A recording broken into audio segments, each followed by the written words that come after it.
I'm Leah of seejanedrill, and if this is your first time here, can I just say welcome to you. We're a home improvement channel where beginners are welcome as well. Now here's the thing, in today's video, I'm going to show you how to paint over laminate.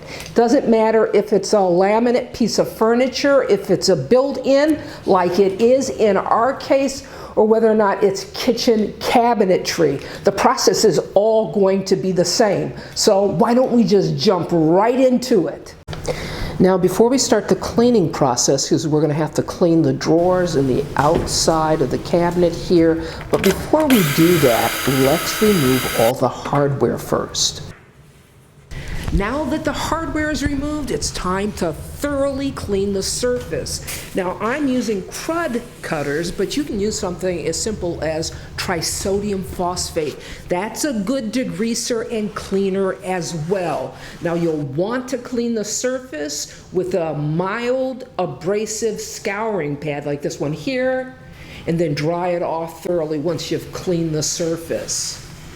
So here's the thing about laminate and painting it. You gotta scuff it up a little bit because this is slick and shiny, and we want our bonding primer to really have something to grab hold of. And the way we do that is with a sander with 220 grit sandpaper. Now when you scuff the surface, make certain that you do all the surfaces. Don't just limit it to the countertop. You want to be very thorough about this. Okay, now once you get finished sanding, you want to make certain that you use a tack cloth on the surface to get up all that dust and debris that the sandpaper leaves behind.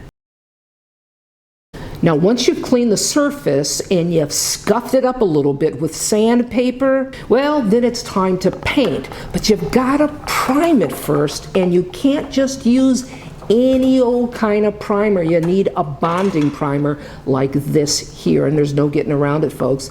You've got to use a bonding primer because that's what's going to help the paint really grab hold of the surface, because, well, laminate is kind of slick. Now what you see me doing here is that I'm straining the primer because I plan on spraying the primer onto the surface. But that doesn't mean that you can't get a great finish using a paint roller or a brush. Now I prefer to use a spray gun because I get that factory finish look. One of the biggest mistakes I see DIYers make when they're painting furniture or cabinetry is, well, they're a little heavy-handed. They have a tendency to want to get it over with in just one heavy coat. And that is the worst thing that you can do if you're looking for a professional result, and I believe that you are. You gotta go light with it, and you gotta go light with several coats, a minimum 3 coats. Spray the primer on light, spray the finish coat on light. Once you apply your final coat of paint, you're going to want to protect that finish with a clear coat. And there are a few different routes you can take. Number one, you can use an oil polyurethane. But since we're painting our cabinets white, oil polyurethane over time has a tendency to, well, to turn yellow. So it's not a good option for us. However, it could be a good option for you if you're painting furniture or cabinetry other than the color white. You can also use a water-based polyurethane. And the good thing about a water-based polyurethane is it cleans up with water. Secondly, it doesn't yellow over time.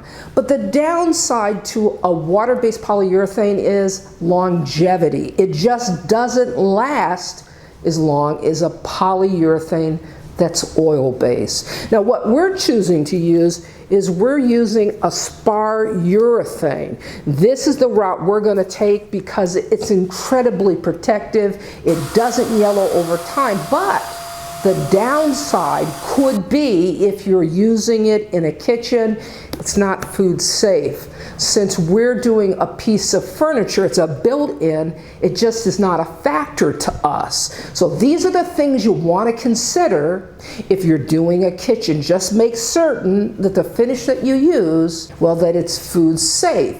And you will wind up with an outstanding finish that you can be proud of. Now, beyond painting the cabinets, it was really important to give the cabinets a nice fresh look, and in doing that we swapped out the hardware, but we also changed the look of the cabinets because we cut out those arches. You know, arches are not typical in a mid-century modern house, so we eliminated the arches and we put in nice, straight, simple lines.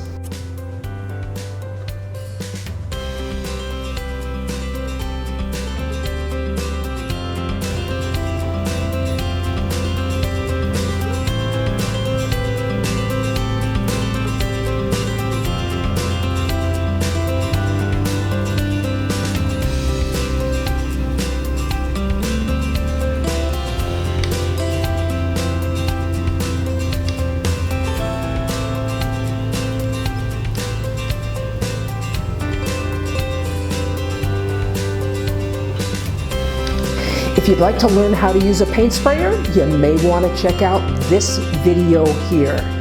This is Leah saying, you can do this. See you next time.